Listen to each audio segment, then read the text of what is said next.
গোটা উম্মতে মুসলিমা অদূর ভবিষ্যতে ঐক্যবদ্ধ হয়ে আল্লাহর কোরআনের রজ্জুকে আঁকড়ে ধরবে। এই শক্তিকে রোধ করার ক্ষমতা পৃথিবীর কারো নাই। পৃথিবীর বিভিন্ন প্রান্ত থেকে মুক্তি পাগল মানুষেরা আল্লাহর কোরআনকে যখন ঐক্যবদ্ধভাবে আঁকড়ে ধরবে, পৃথিবীর সমস্ত শক্তি ইসলামী শক্তির সামনে পদানত হবে ইনশাআল্লাহ। বর্তমান পৃথিবীতে একমাত্র ভূমি, যেই ভূমিতে পৃথিবীর দুইটা সুপার পাওয়ার নাকে খত দিছে।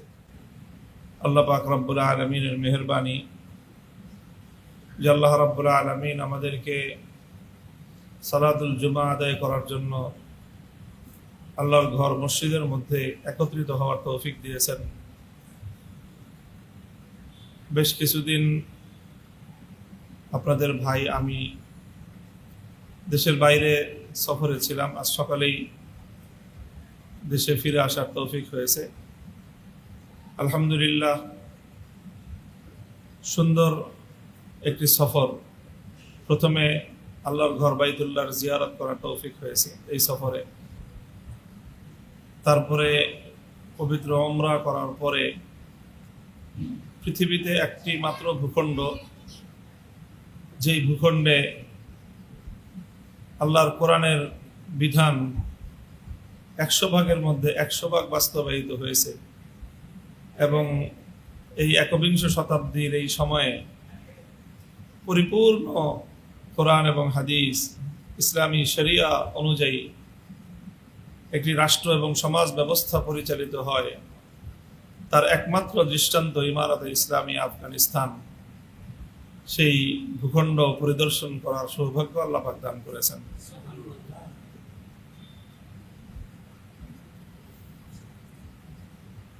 যেই ভূখণ্ডকে সারা পৃথিবীর মানুষের সামনে একটা ভয় এবং আতঙ্কের নাম হিসেবে চিহ্নিত করে রাখা হয়েছে। মানুষ যেন এই নামটা নিলেই আতঙ্কগ্রস্ত হয়ে যায়। বাপরে বাপ, আফগানিস্তান ভয়ঙ্কর একটা বিষয়। এখন অবস্থা এমন হয়েছে যে কেউ আফগানিস্তান গেছে এটা শুনলেও মানুষ তাকে দেখতে আসবে। সেই লোকটার কত বড় সাহস যে সে আফগানিস্তান চলে গেছে। এবার বুঝেন যে মানে বিষয়টাকে কতটা ভীতিকর, আতঙ্কের করা হয়েছে যে কেউ আফগানিস্তান বাইরে থেকে গেল সেও মানুষের একটা দর্শনীয় বিষয় হয়ে যায়। তো মূলত এই যে পরিস্থিতিটা যে তৈরি করা হয়েছে, ইসলামের শত্রুরা প্রথমে চায় মুসলমান যেন ইসলামের অনুসরণ না করে, এটা তাদের প্রথম চাওয়া। দ্বিতীয় চাওয়া হলো, আচ্ছা ঠিক আছে, ইসলাম মানে মানুষ, ইসলামী রাষ্ট্র যেন প্রতিষ্ঠা করতে না পারে, সেটা চাওয়া। সেই ইসলামী রাষ্ট্র প্রতিষ্ঠার যত ধরনের বাধা হতে পারে তারা সব রকম বাধা প্রদান করে।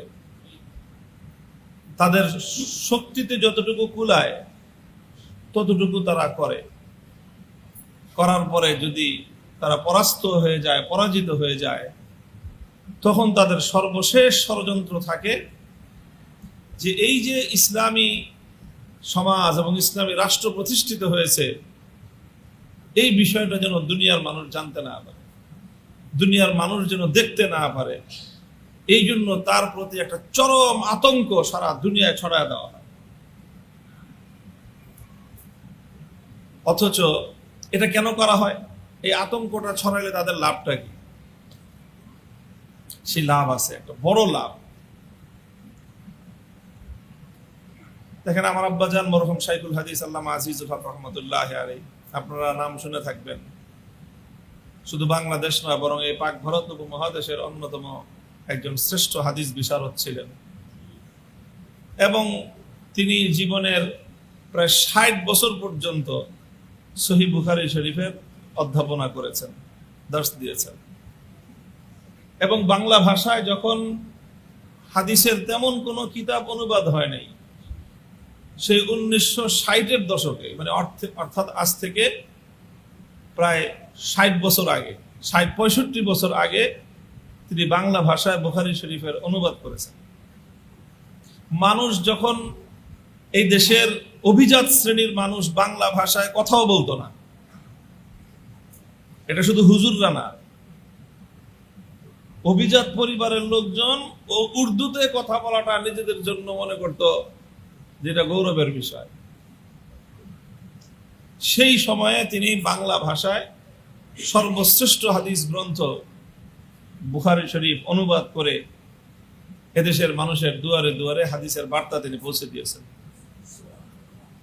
60 বছরের বেশি বুখারী শরীফ পড়িয়েছেন, প্রায় 70 বছরের মতো হাদিস অধ্যয়ন করেছেন, অধ্যাপনা করেছেন। আর বুখারী শরীফ সহ হাদিসের সর্বমোট 7টা কিতাবের বাংলায় অনুবাদ করেছেন। এত কিছু করার পরেও তিনি জীবনের শেষ মুহূর্ত পর্যন্ত একটা সংগ্রামকে, একটা মেহনতকে নিজের জীবনের অন্যতম প্রধান লক্ষ্য হিসেবে স্থির করে ভয় ভীতি মাথায় নিয়ে ঝুঁকিকে মোকাবেলা করে ত্যাগ এবং কোরবানি স্বীকার করে 85 বছর বয়সে কারারুদ্ধ হয়ে যে কাজটা করেছেন সেটা হলো যে হাদিস কোরআনে যা পড়লাম, যা দেখলাম আর যা বুঝলাম, এটা যদি বাস্তবায়ন করতে না পারি সমাজে, রাষ্ট্রে, তাহলে তো জিনিসটা পূর্ণ হলো না, একটা অতৃপ্তি থেকে গেল। কাজে এই জন্য তিনি জীবনের শেষ সময়গুলো ইসলামী আন্দোলনের জন্য, ইসলামী রাষ্ট্র প্রতিষ্ঠার সংগ্রামে তিনি আত্মনিবেদন করেছিলেন। তিনি বলতেন একটা কথা, ওই কথাটা উদ্ধৃত করার জন্য আমি আপনাদের কাছে আমার আব্বার কথাটা, প্রসঙ্গটা আনলাম। তিনি শেষে তিনি আবার ওয়াজ করতেন, বয়ান করতেন অনেক, এবং বয়ান করতেন অনেকটা আঞ্চলিক ভাষায়। আমাদের দাদার বাড়ি হলো মুন্সিগঞ্জ। এই ঢাকার যে একটা হলো ঢাকাইয়া ভাষা আর একটা ঢাকার ভাষা। ঢাকার মধ্যে 2 রকম ভাষা আছে। একটা আছে যারা ঢাকা শহরের আদিবাসী, তারা বলে ঢাকাইয়া ভাষায় কথা বলে। আর আরেকটা হলো গ্রেটার ঢাকা, তারা ঢাকার ভাষায় কথা বলে। তো আমার আব্বাজান ঢাকার ভাষায় কথা বলতেন, ঢাকাইয়া না। তো তিনি কথায় খুব একটা কষ্ট নিয়ে, একটা দরদ নিয়ে একটা কথা মাঝে মাঝেই বলতেন। তিনি বলতেন যে দেখেন, আমরা আপনাদেরকে, মানুষকে লক্ষ্য করে বলতেন যে কোরআন হাদিসের মধ্যে যে কত শান্তি আর কত মজা আছে, মানুষের জন্য কত সুখ আর শান্তি আছে, সেটা শুধু ওয়াজ করে গেলাম, দেখা যেতে পারলাম না। একটা দৃষ্টান্ত দিতেন তিনি, বলতেন যে দেখেন রসগোল্লা, রসগোল্লা তো চিনি আমরা। রসগোল্লা এটা একটা মিষ্টি, এটা খাবারের জিনিস, খুব সুন্দর মিষ্টি। এখন আপনাকে কেউ রসগোল্লার উপর খুব ওয়াজ করলো, রসগোল্লা বুঝাইলো আপনাকে যে ভাই রসগোল্লা এরকম সাদা সাদা, এরকম গোল গোল হয়, সাদা হয় দেখতে, ওটা রসের মধ্যে ভিজতে থাকে, ওটার ভিতরে দই দিয়ে, দুধ দিয়ে রসগোল্লাটা তৈরি করা হয় এবং রসের মধ্যে ভাসতে থাকে, আর ওটা খাইতে খুব স্বাদ লাগে। এইভাবে আপনাকে অনেকক্ষণ ওয়াজ করা হলো। অথবা সবচেয়ে বড় যে সাহিত্যিক, তাকে দিয়ে রসগোল্লার উপর একটা রচনা লেখা হলো যে রসগোল্লা কাহাকে বলা হয়। এখন আপনি এই রচনাটাও পড়লেন যে রসগোল্লা এই জিনিসের নাম, এবং খুব সুন্দর আলোচকের মুখে রসগোল্লা সম্পর্কে আপনি ওয়াজ শুনলেন, কিন্তু রসগোল্লা আপনি খাইলেন না। এবার আপনি বলেন রসগোল্লা আপনি কতটুকু বুঝবেন বলেন তো? আচ্ছা বলেন, রসগোল্লা ওয়াজ শুনে আর রসগোল্লার রচনা পড়ে রসগোল্লা বোঝা সম্ভব? হ্যাঁ, বুঝবো, একটা ধারণা হবে। কিন্তু প্রকৃত রসগোল্লার স্বাদ যদি কেউ আস্বাদন করতে চায়, এত ওয়াজ শোনার দরকার নাই, এত বড় লেকচার শোনার দরকার নাই, এত বড় রচনা পড়ার দরকার নাই। একটা রসগোল্লা কিনে খাইলেই সে রসগোল্লার স্বাদ উপলব্ধি করতে পারবে এবং রসগোল্লা যে কত সুস্বাদু জিনিস সে সেটা বুঝতে পারবে। তো তিনি বলতেন যে আসলে ইসলামী শাসন, আল্লাহর কোরআনের শাসন ব্যবস্থার মধ্যে, আল্লাহর কোরআনের মধ্যে মানব জাতির জন্য কি শান্তি, কি সুখ, কি নিরাপত্তা, কি সৌন্দর্য লুকায়িত আছে, এটা শুধু ওয়াজ করে আর লেকচার দিয়ে আর এটার নামে বড় বড় কিতাব লিখে, রচনা লিখে এটা মানব জাতিকে পরিপূর্ণ বোঝানো এবং বোঝা কোনোদিনও সম্ভব নয়, যতক্ষণ পর্যন্ত জাতি আল্লাহর কোরআনের শাসন নিজেরা এটার মধ্যে এই শাসন দ্বারা শাসিত না হবে, নিজেরা যতক্ষণ পর্যন্ত আল্লাহর কোরআনের শাসন বাস্তবায়ন না করবে, সেই জাতি ততদিন পর্যন্ত আল্লাহর কোরআন এবং ইসলামকে পরিপূর্ণ অনুধাবন করতে পারবে না। তো আসল ব্যাপারটা হলো এই যে ইসলামের শত্রুরা তারা চায় না যে ইসলামটা কোরআন থেকে, হাদিস থেকে এবং এর যে মূল উৎস আছে যেই জায়গায়, ওই জায়গা থেকে বের হয়ে এসে এটা আল্লাহর জমিনে প্র্যাকটিক্যালি বাস্তবায়িত হয়ে যাক, এটা তারা চায় না। ওরা চায় যে মুসলমানরা শুধু রসগোল্লার ওয়াজ শুনুক, আর ওরা চায় হুজুররা শুধু রসগোল্লার ওয়াজ করুক। ওরা চায় মুসলমানদের লেখকরা শুধু রসগোল্লার রচনা লেখুক, রসগোল্লা নিয়ে বড় বড় ওরা কিতাব লেখুক, এগুলো ওরা চায়। কিন্তু মুসলিম জাতিকে রসগোল্লা খাওয়ায় দিক, এটা কোনোদিন মুসলমানরা বরদাস্ত করতে, মুসলমানদের দুশ্মনরা সহ্য করতে পারে না। কারণ মুসলমানরা যদি একবার রসগোল্লার খেয়ে স্বাদ পেয়ে যায়, তাহলে এই মুসলিম জাতিকে এই রসগোল্লা থেকে আর নিবৃত্ত রাখা সম্ভব নয়। মুসলিম জাতি যদি সত্যিকার অর্থে, প্রকৃত অর্থে যদি একবার আল্লাহর কোরআনের শাসনের সৌন্দর্য এবং তার স্বাদ অনুভব করতে পারে, তাহলে এই মুসলিম জাতি শুধুমাত্র নিজেদের ভূখণ্ডে নয়, সারা পৃথিবীতে আল্লাহর দিনকে বিজয়ী করে ছাড়বে। মোহতারাম হাজিরিন, এই জন্য বললাম যে পৃথিবীর একমাত্র ভূখণ্ড যেখানে তারা শতভাগ এই কথা দৃঢ় প্রতিজ্ঞা করেছে যে আল্লাহর কোরআন এবং নবীর হাদিসে যা আছে, ইসলাম যা বলেছে, আমরা এমন একটা রাষ্ট্র ব্যবস্থা পরিচালনা করব যে রাষ্ট্র ব্যবস্থার মধ্যে ইসলাম এবং কোরআন সুন্নাহর বাইরে একটা কর্ম, একটা পদক্ষেপ, একটা পাও ফেলানো হবে না। এইরকম একটা দৃঢ় সিদ্ধান্ত নিয়ে ইমারাতে ইসলামিয়ার মুসলমান ভাইয়েরা তারা অগ্রসর হয়েছে। তারা যখন অগ্রসর হয়েছে, প্রথমে পৃথিবীর সুপার পাওয়ার সোভিয়েত রাশিয়া তাদের পথে অন্তরায় হয়ে দাঁড়িয়েছে। 14 বছর পর্যন্ত তাদের সাথে রক্তক্ষয়ী সংগ্রাম হয়েছে, লড়াই হয়েছে। হাজার হাজার মুসলমান জীবন দিয়েছে, নিরস্ত্র, যাদের হাতে সাধারণ একটা পিস্তল, একটা বন্দুকও ছিল না। সেই বন্দুক আর পিস্তল ছাড়া মানুষগুলো সোভিয়েত ইউনিয়নের মতো পৃথিবীর 2 পরাশক্তির এক মহাশক্তির সাথে যুদ্ধ করলো 14 বছর। প্রথমে পিস্তল ছিল না, পিস্তল পাইছে, বন্দুক ছিল না, বন্দুক পাইছে। আস্তে আস্তে ওদের কাছ থেকে নিয়ে ওদের অস্ত্র দিয়ে ওদের সাথে যুদ্ধ করতে করতে 14 বছর পর্যন্ত লড়াই করে শেষ পর্যন্ত তারা বিতাড়িত হয়েছে।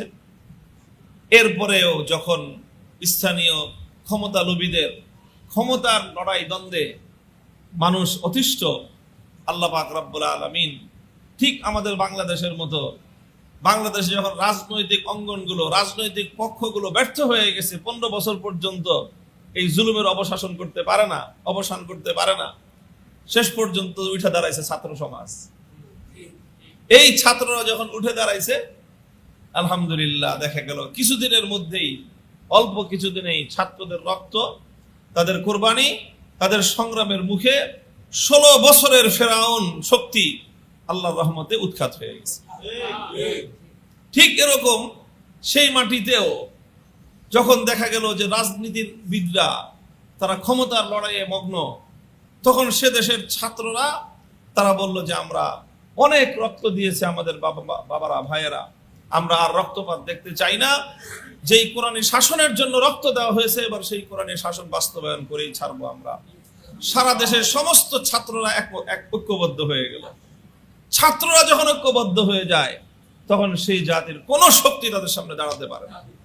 এটা ইতিহাস যে তরুণ সমাজ যখন ঐক্যবদ্ধ হয়, ছাত্র সমাজ যখন কোনো ন্যায়কে প্রতিষ্ঠার জন্য, ন্যায়ের প্রতিষ্ঠার লক্ষ্যে যখন অন্যায়ের বিরুদ্ধে তারা রুখে দাঁড়ায়, তখন কোন শক্তি সেই তারুণ্যকে রুখতে পারে না। যেই তারুণ্যের হাতে সত্যের মশাল থাকে, যে তারুণ্যের হাতে ন্যায়ের ঝান্ডা থাকে, সেই তারুণ্যকে রুখে দেওয়ার মতো কোন শক্তি আল্লাহ পাক এই পৃথিবীতে সৃষ্টি করেন নাই। তার সর্বশেষ দৃষ্টান্ত আমাদের বাংলাদেশ, এবং এই বাংলাদেশকে দেখে আরো পৃথিবীর অন্যান্য দেশে এটা ছড়িয়ে পড়ছে তারুণ্যের শক্তি। ঠিক সেই আফগানিস্তানেও এই তরুণ ছাত্র সমাজ তারা এই হানাহানি মারামারি দেখতে দেখতে ক্লান্ত হয়ে তারা ঐক্যবদ্ধ হয়ে গেল। আল্লাহ পাক তাদের হাতে বিজয়ের পতাকা তুলে দিলেন, এবং তারা এসেই সর্বপ্রথম তাদের অঙ্গীকার বাস্তবায়ন করলেন, শতভাগ আল্লাহর জমিনে আল্লাহর কোরআনের বিধান তারা বাস্তবায়ন করলেন। এই যখনই কোরআনের বিধান বাস্তবায়ন হয়ে গেল, সারা পৃথিবীর ইহুদি খ্রিস্টান শক্তির মাথা খারাপ হয়ে গেল। এই তো মুসলমানরা রসগোল্লা খাওয়া শুরু করে দিছে। এখন তার মুসলমানরা শুধু রসগোল্লার ওয়াজ শুনবে আর রসগোল্লা রচনা পড়বে তা না। এরা যদি এখন রসগোল্লার স্বাদ পাওয়া শুরু করে এই মুসলিম জাতি, তাহলে এদেরকে তো আর এখান থেকে বিরত রাখা যাবে না। তখন তারা সকল শক্তি নিয়ে সারা পৃথিবীর 42টা রাষ্ট্র ঐক্যবদ্ধ হয়ে ন্যাটোর নেতৃত্বে সেই ছাত্রদের বিরুদ্ধে তারা আক্রমণ করলো, হামলা করলো। পৃথিবীর যত পাওয়ারফুল হাতিয়ার অস্ত্র আছে সেখানে নিয়ে তারা সব যুদ্ধে ঝাঁপায়া পড়লো। ছাত্ররাও বললো যে ঠিক আছে, আমাদের হাতে যা আছে তাই নেই।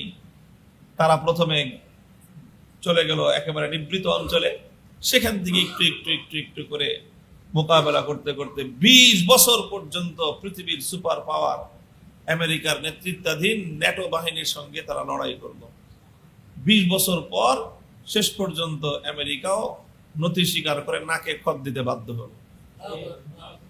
বর্তমান পৃথিবীতে একমাত্র ভূমি যেই ভূমিতে পৃথিবীর দুইটা সুপার পাওয়ার নাকে খত দিছে, প্রথমে দিয়েছে রাশিয়া, এরপরে দিয়েছে আমেরিকা। নাকে খত দিয়ে সেখান থেকে লেজ গুটায় পালায় গেছে। এখন তো এটার দুয়ার উন্মোচিত হয়ে গেল যে এখন মুসলমানরা দলে দলে এখানে রসগোল্লার স্বাদ দেখবে, রসগোল্লা ভোগ করতে আসবে। এখন আমেরিকার এবং পশ্চিমা বিশ্বের মাথা খারাপ। মুসলমানরা যেন কোনোভাবেই এইটার সম্পর্কে জানতে না পারে, দেখতে না পারে, এখানে আসতে না পারে, এটার ব্যাপারে একটা আতঙ্ক তৈরি করে দেওয়া। ঠিক যেরকম মহানবী মুহাম্মদুর রাসূলুল্লাহ সাল্লাল্লাহু আলাইহি ওয়াসাল্লাম যখন দুনিয়ার মানুষের কাছে লা ইলাহা ইল্লাল্লাহ একত্ববাদের বাণী নিয়ে তিনি এসেছিলেন, প্রথমে কাফেররা, অত্যাচারীরা ওনার এই কথা, এই বাণী যেন মানুষের কাছে প্রচার হতে না পারে, নিজেরা গ্রহণ করে নাই, জুলুম করেছে, অত্যাচার করেছে। আল্লাহর নবীর উপর এমন কোন অত্যাচার নাই যেটা মক্কার মাটিতে মক্কার অত্যাচারীরা যে অত্যাচার চালায় নাই, যে জুলুমের স্টিম রোলার পরিচালনা করে নাই, সব রকম করেছে। আল্লাহর নবী সমস্ত জুলুম সহ্য করেছেন, অত্যাচার সহ্য করেছেন। সেজদার মধ্যে লুটিয়ে পড়ার পরে মাথার উপর উটের ভুঁড়ি রেখে আল্লাহর নবীকে হত্যা করার ষড়যন্ত্র করা হয়েছে। নবীর গলায় গামছা পেঁচায় নবীকে শ্বাসরুদ্ধ করে হত্যা করার পায় তারা চালিয়েছে। আমার নবীজি সব জুলুম অত্যাচার সহ্য করেছেন, কিন্তু যে কোনো উপায়ে ইসলামের এই বাণী, একত্ববাদের এই দাওয়াত মানুষের কাছে তিনি পৌঁছাইতে, মানুষ এটা শুনলেই এই একত্ববাদের আহ্বান, একত্ববাদের দাওয়াতের প্রতি দুনিয়ার নিপীড়িত, নির্যাতিত, মজলুম মানুষগুলো পঙ্গপালের মতো ছুটতে আরম্ভ করত, পাগল হয়ে যেত এটা গ্রহণ করার জন্য। তখন মক্কার কুরাইশরা, কায়েমি স্বার্থবাদী শক্তি, তারা একটা কথাই বলতো যে খবরদার মুহাম্মদের কথা শুনো না, মুহাম্মদের কথা শুনো না। কে ভাই কি শুনলে কি হবে? সে এমন এক মানুষ যে তার কথার মধ্যে কি রকম যেন সমস্যা আছে, একটা জাদুর মতো, যেই তার কথা শুনে তার মাথা খারাপ হয়ে যায়।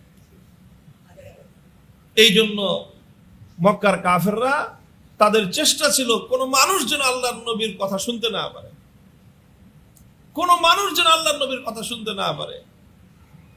নবীজির সিরাতে, জীবনীতে আসে যে বিশেষ করে যখন হজের মৌসুম আসতো, তো হজ মৌসুমে তো সারা বিভিন্ন দেশ থেকে মক্কায় মানুষজন আসে, হাজার হাজার মানুষ হজ করতে আসে। এটা ওই যুগ থেকে। এই যুগে নতুন নতুন মানুষ হজের মৌসুমে মক্কায় আসে। তো আল্লাহর নবী এই জন্য এটাকে একটা মোক্ষম সুযোগ মনে করতেন যে এখনই মানুষের কাছে দাওয়াত পৌঁছানোর সবচেয়ে সুন্দর সুযোগ। নবীজি হজের মৌসুমে মানুষের কাছে দাওয়াত নিয়ে যেতেন। এখন মক্কার কাফের বেঈমানের দল, ওরা চিন্তা করলো যে আমরা তো মুহাম্মাদের ধর্ম গ্রহণ করেই নাই, অন্য কোন মানুষ যেন এটা গ্রহণ করতে না পারে। এই জন্য তারা কি করলো, তারা এরকম কয়েকটা দল তৈরি করলো। এই দলগুলো সবসময় মুহাম্মদ সাল্লাল্লাহু আলাইহি ওয়াসাল্লামের আশেপাশে থাকতো। নবীজি কারোর সাথে কথা বলতে গেলেই তারা তাকে গিয়ে বলতো, খবরদার, দেখো যে এই লোকটার সাথে কথা বলো না। কেন ওর সাথে কথা বললে কি সমস্যা? কি একটা পাগল, পাগল হয়েছে, কি দেখি না পাগল কি বলে। না না না, এটা আরো আজব পাগল। কেমন পাগল? কি এর কথা যেই শুনে সেও পাগল হয়ে যায়। এর কথা যেই শুনে তার পরিবারের সমস্যা দেখা দেয়। কি সমস্যা দেখা দেয়? কে পরিবারের মধ্যে গন্ডগোল তৈরি হয়ে যায়, ভয়ে ভয়ে গন্ডগোল হয়ে যায়, পিতা সন্তানের মধ্যে বিচ্ছেদ তৈরি হয়ে যায়, স্বামী স্ত্রীর মধ্যে বিভেদ তৈরি হয়ে যায়। এমন এক পাগল যে এর কথা যেই শুনবে সেই পাগল হয়ে যাবে। এই ধরনের কথা বলে কোন মানুষ যেন আল্লাহর নবীর পয়গাম শুনতে না পারে, এইরকম ইতিহাস তারা রচনা করে নাই। অসংখ্য অগণিত বর্ণনা প্রত্যেকটা হাদিসের কিতাবের মধ্যে, তাফসীরের কিতাবের মধ্যে ভরপুর। যে ওদের কথা একটাই ছিল যে ইন্নাহু লামাজনুন, যে এই লোকটা পাগল, সে একটা জাদুকর। যখন যাকে যেইভাবে বলে পারত যে মুহাম্মদ সাল্লাল্লাহু আলাইহি ওয়াসাল্লামের এই পয়গাম, শান্তির পয়গাম, মুক্তির পয়গাম, মানুষের নিরাপত্তার এই পয়গাম দুনিয়ার মানুষ যেন মুহাম্মদ সাল্লাল্লাহু আলাইহি ওয়াসাল্লামের কাছ থেকে গ্রহণ করতে না পারে, এই জন্য তারা সমস্ত আয়োজন করত। মুহতারাম হাজিরিন, আজকের দুনিয়ার সেই আবু জাহালের উত্তরসূরিরা, আজকের দুনিয়াতে যারা কায়েমি স্বার্থবাদী, যারা মনে করে যারা সারা দুনিয়ার মানুষকে লুটে পুটে খাচ্ছে, আজকের এই পুঁজিবাদ সারা দুনিয়ার মানুষের সমস্ত লুটপাটের মূল কেন্দ্রীয় ব্যবস্থার নাম হলো পুঁজিবাদী ব্যবস্থা। এই পুঁজিবাদী ব্যবস্থা, পশ্চিমা ব্যবস্থা, এই ব্যবস্থাকে দুনিয়া থেকে বিতাড়িত করে সারা দুনিয়ার মানুষকে একটা নতুন পয়গাম এবং শান্তির ব্যবস্থা দেওয়ার একমাত্র সক্ষমতা আছে ইসলামের কাছে। এই জন্য তারা চায় না যে ইসলামের এই পয়গাম এবং ইসলামের এই আহ্বান মানুষের কাছে পৌঁছুক।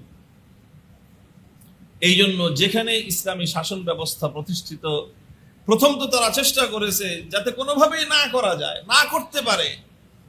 এই জন্য 20 বছর কত মিলিয়ন কত বিলিয়ন ডলার তারা সেখানে ব্যয় করেছে, এটা আল্লাহ ছাড়া কারো কাছে হিসাব নাই। কত সৈনিক তাদের সেখানে মারা গেছে, মরছে, এটার হিসাব তারা দেয় না, প্রকাশও করে না। আমেরিকার কি পরিমাণ সৈনিক, তাদের কি পরিমাণ সামরিক শক্তি আফগানিস্তানের মাটিতে ব্যয়িত হয়েছে, এটার কোনো পরিসংখ্যান আমেরিকা বিশ্ববাসীর সামনে উপস্থাপন করে না। এমনকি আমরা তো এটাও শুনি যে খোদ আমেরিকার মধ্যে এটা নিয়ে প্রশাসনের উপর সাধারণ মানুষের ক্ষোভ তৈরি হয়ে যেতেছিল যে আমাদের ছেলেদেরকে তোমরা নিয়ে এই কোন মৃত্যুকূপের মধ্যে নিয়ে যাও, ওখানে নিয়ে গেলে কিছুদিন পর পর শত শত লাশবাহী জাহাজ শুধু ফিরে আসে, বিজয়ের কোনো সংবাদ নাই, শুধু আমাদের মৃত্যুর লাশের সারি, মৃত্যুর মিছিল শুরু হয়, আমাদের সৈনিকদের লাশের মিছিল আসে আমাদের দেশের দিকে। এগুলো মাত্রাতিরিক্ত যখন হয়ে একটা অবস্থা, তখন তারা কোন রকম এখান থেকে লেজ গুটায় পালায় গেছে। শেষ যতক্ষণ পর্যন্ত তারা পারছে ধরে রাখছে, এরপরে যখন আর পারে না তখন তারা পালায় গেছে। এখন তাদের একটাই কৌশল, দুনিয়ার মানুষ, কোন মুসলমান যেন এই ইসলামী রাষ্ট্রটাকে, কোরআন হাদিস, কোরআন সুন্নাহ ভিত্তিক পরিচালিত এই সমাজটাকে দুনিয়ার অন্য কোন মুসলমানরা যেন এটার সাথে টাচে আসতে না পারে। ওই যে এটা এমন একটা জায়গা, এখানে যেই যাবা সেই পাগল হয়ে যাবে। সেই একই পয়গাম, সেই একই ভীতি, সেই একই আতঙ্ক তারা মানুষের মধ্যে সৃষ্টি করে দিয়ে রাখতেছে।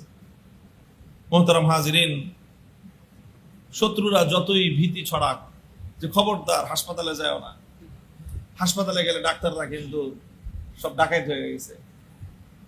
এখন বলেন, কোন মানুষ যদি চিন্তা করে যে জাতিকে চিকিৎসাবিহীন রাখবে, রোগীরা যেন ডাক্তারদের কাছে না যায়, সে এখন রোগীদের কাছে ডাক্তারদের ব্যাপারে যতই অপপ্রচার চালাক, যে ডাক্তারের কাছে গেলে ডাক্তাররা এখন ডাক্তার নাই, সব ডাকাত হয়ে গেছে, পকেট কাটে, পেট কাটে, মানুষের জান কাটে, গলা কাটে, সব কাটে।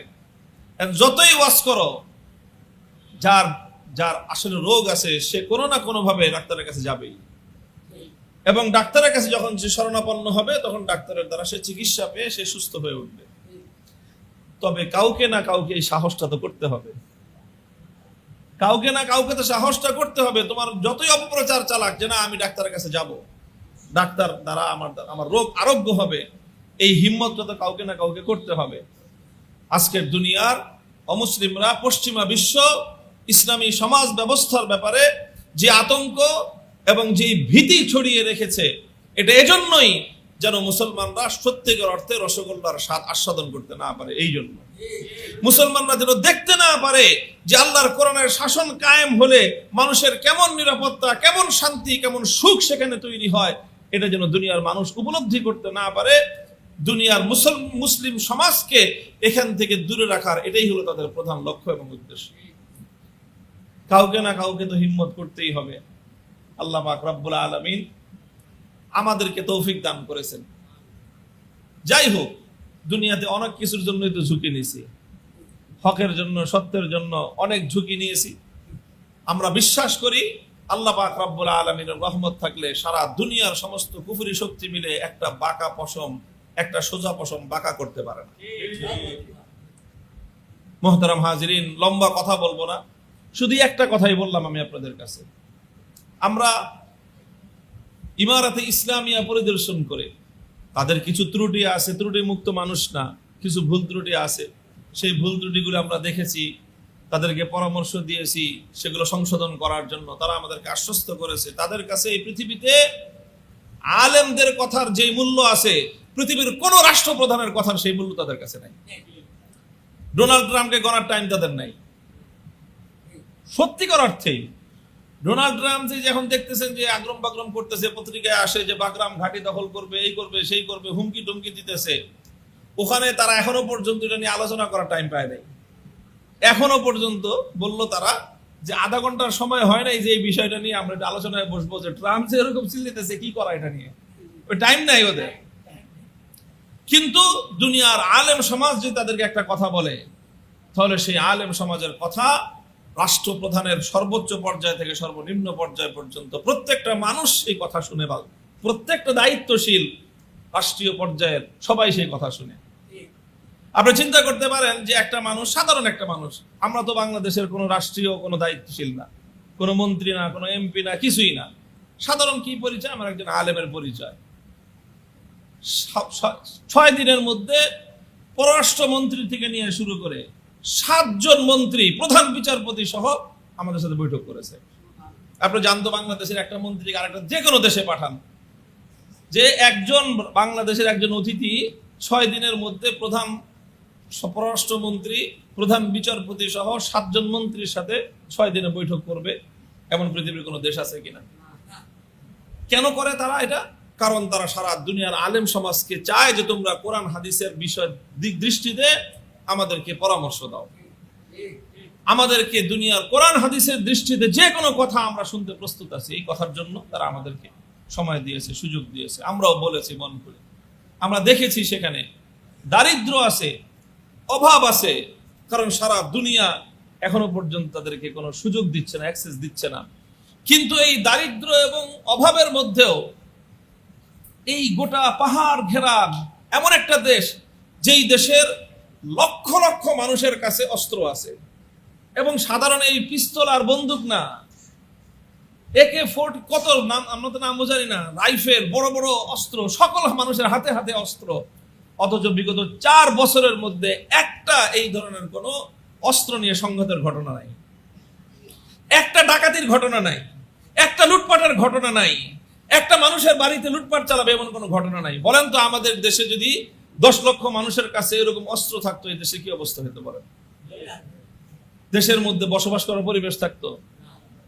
কোরআনী শাসন মানুষকে এমন ভাবে সেখানে নিরাপত্তা প্রতিষ্ঠিত করেছে, রাত 2টা, 3টা, 4টার সময় এক প্রান্ত থেকে পাহাড়ি রাস্তা, আমরা এক এলাকায় গেলাম, একেবারে প্রায় 500 কিলোমিটার দূরত্বের অবস্থা কাবুল থেকে, 500 কিলোমিটার, রাত 8টার সময় রওনা করছে, আস্তে আস্তে রাত 2টা বাজছে। পাহাড় আর পাহাড়, পাহাড় আর পাহাড়, পাহাড়ের ভিতর দিয়ে আসলাম। কোনো ভয় নাই, কোনো আতঙ্ক নাই, কারণ সেখানে আল্লাহর কোরআনের বিধান বাস্তবায়িত হয়েছে। এই নিরাপত্তা আমরা নিজেরা সচক্ষে দেখেছি।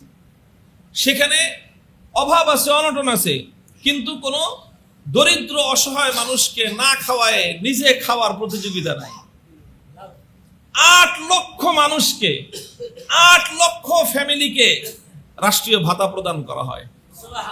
ইয়েতিম, বিধবা, চাই সেই ইয়েতিম বিধবা মুজাহিদদের সন্তানরা হোক, এমনকি যারা তাদের শত্রু ছিল বিগত 20 বছর, সেই শত্রু যারা এদের বিরুদ্ধে যুদ্ধ করেছে, শত্রু যুদ্ধ করতে গিয়ে মারা গেছে, সেই শত্রুর ইয়েতিম এবং সেই শত্রুর বিধবা স্ত্রীকে তারা রাষ্ট্রের পক্ষ থেকে ভাতা দেয়। তো তোর বাপে মরে গেছে আমাদের বিরোধিতা করে, বাপের দোষ, তোমার তো দোষ নাই, তুমি ইয়েতিম, তুমি রাষ্ট্রের কাছ থেকে ভাতা পাবা। তুমি বিধবা, তোমার স্বামী আমাদের শত্রু ছিল, কিন্তু তুমি তো আমার শত্রু না, তুমি বিধবা, তুমি রাষ্ট্রের কাছ থেকে ভাতা পাবা। শত্রু মিত্র ভেদাভেদ ছাড়া প্রায় 1 মিলিয়ন মানুষকে কমসে কম মাসে $100, $100 বাংলাদেশে কত হয় বলেন?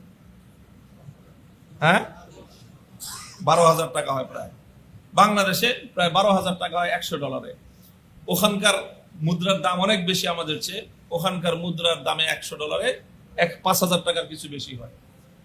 কমসে কম $100, বেশি আরো $200-300 পর্যন্ত। এবার হিসাব করে দেখেন যে 1 মিলিয়ন মানুষকে যদি প্রতি মাসে মিনিমাম $100 করে দেওয়া লাগে, তাহলে কত টাকা খরচ হয় হিসাব করে দেখেন। পৃথিবীর এত বড় বড় অনেক অর্থনৈতিকভাবে সমৃদ্ধ জাতি রাষ্ট্র আছে, কারো পক্ষে এটা কি সম্ভব যে এরকম $100 করে এরকম 1 মিলিয়ন মানুষকে সহযোগিতা দেবে, বিধবা এবং এতিমদেরকে? আল্লাহ পাক রব্বুল আলামিন এই সবই দিয়েছেন আল্লাহর কোরআনের বরকতে, ইসলামী শাসন ব্যবস্থার বরকতে।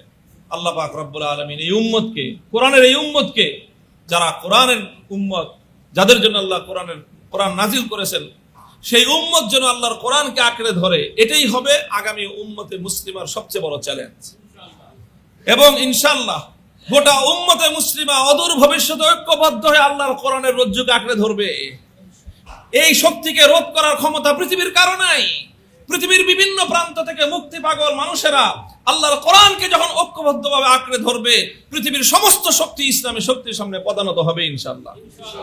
সেই দিন ইনশাআল্লাহ অতি সন্নিকটে। আল্লাহ পাক রব্বুল আলামিন আমাদেরকেও সেই দিন দেখার তৌফিক দান করেন, যখন এই গোটা উম্মাহ আল্লাহর কোরআনের সোনালী শাসন ব্যবস্থায়, কোরআনের শান্তির সামিয়ানার নিচে সারা দুনিয়ার মানুষকে শান্তির সুখ উপহার দিতে পারবে। ওয়া আখিরু দাওয়ানা আলহামদুলিল্লাহি রাব্বিল আলামিন। আসসালামু আলাইকুম ওয়া রাহমাতুল্লাহ।